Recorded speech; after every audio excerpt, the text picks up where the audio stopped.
What's going on, everybody? Hope you're having a great day. So before we get to today's topic, which is how the Supercharger was on the highway, I just want to address something very quickly from the video the other day about the pump calculations for the MPG test we did on the highway. The biggest question everybody kept asking me over and over again was, am I mad or disappointed at the Supercharger's MPG number? I'll put it to you this way. I was going into a headwind. I was going up into the mountains in a 500 horsepower V8 half-ton pickup. So 16 MPG to me is not that bad. As I've told you guys before, you know, I don't travel a lot for work or anything like that. I didn't buy a Supercharger for fuel mileage. I bought a Supercharger for the fun of having a Supercharger and the power and the sound and all that stuff. So no, I'm not mad at all, and I'm not disappointed, and I'm not having buyer's remorse in any way, shape, or form. So yeah, totally thrilled and happy still.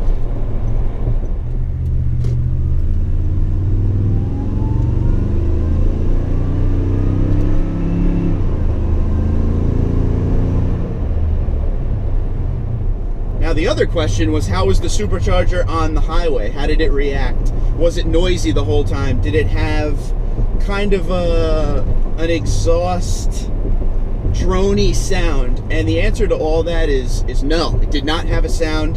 It was actually very, very quiet when I wasn't trying to get around someone, or there was one time where a car was going really slow in front of me exiting. So when he got off, I accelerated to catch up to what everybody else's speed was, and it happened in, you know, I'll just put it to you this way. It happened very quickly, and then you were hearing the Supercharger, you know, with the crazy whine and everything. But overall, I was very shocked of how little the amount of sound was. Obviously, there was sound getting up to speed. There was no sound, kind of like right now. We're doing 55. There's no sound. You can't hear it at all. If I let the speed come down a little bit, and then I put my foot on the pedal, you can hear it a little bit.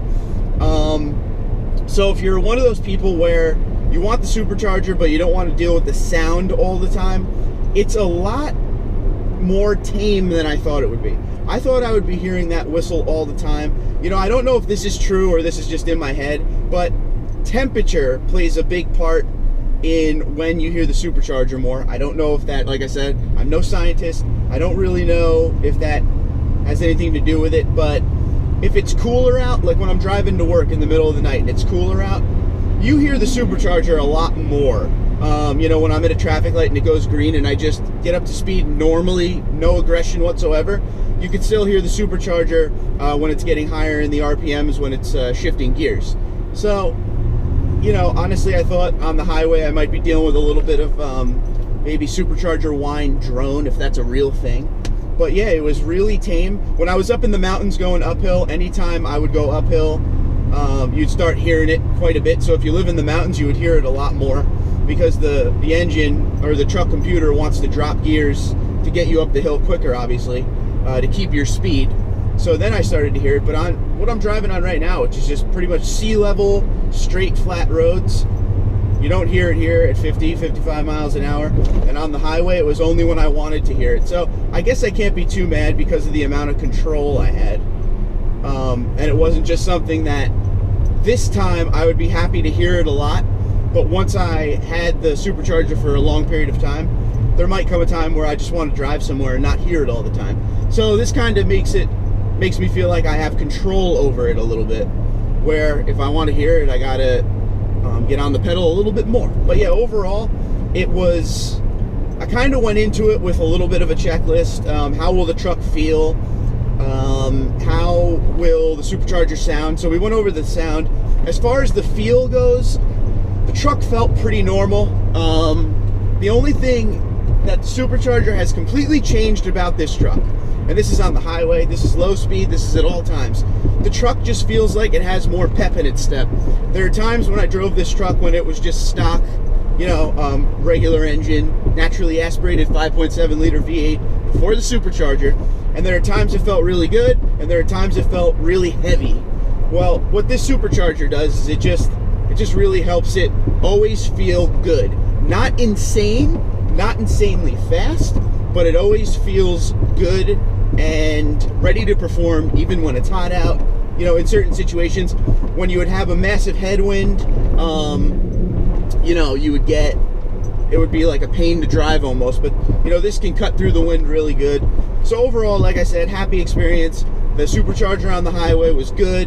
When I was up at a reasonable speed and wanted to go faster, it would get me there real quick. So really, I have nothing bad to report about it. I guess other than the fact that the truck's reading was, we were getting 22.6 in fuel mileage, where realistically we were getting, what was it, 15.7. You know, like I said, I'm not too mad. I was in shock because it was so far off. I knew it would be off. We all knew it would be a little off, but that was like pretty insane. I mean, the engine, you know, the mass airflow sensor is probably, and the ECU is probably confused. It's getting so much air, so it's shooting a huge number up. I mean, there's so many different formulas that people have gone over with me in the comments, and we don't need to go into all those, but overall, the most important thing, I'm not mad about it. Like I said, a big lifted V8 truck with all-terrain tires going into a headwind up into the mountains, almost 16 mpg. I can't be too mad about it. So overall, let me know what you think. I know you guys expected a little bit more. I know there was a few of you, and I feel bad about this, there was a few of you that want to buy one of these things, and your wife was like, well, it's got to be smart money, so you wanted to see what the MPG would be like, and unfortunately it didn't go the direction. I know a lot of you were like, well, if the MPG is as good as the computer says, that'll definitely be a selling point to my wife. And yeah, unfortunately, but you know what, it's not an unfortunately, that's still not bad for a big heavy V8, like I keep saying. If I was coming, you know what I should do with the test next time? I'm going to do it when I'm coming down out of the mountains, and we'll see what the MPG is. When I'm going home, coming out of the mountains, and then I'm going, when I get into New Jersey, everything's flat. I bet you my number, I mean, we can mess around with it a little bit and estimate. I bet you my number would be 17, 18. So, you know, use that. But yeah, overall, like, comment, share, subscribe. Let me know what you guys think. I'm looking forward to hearing what you have to say about this one. This is a popular topic, so let's get some typing going on in the comment section. You guys have a great day. I'll talk to you tomorrow.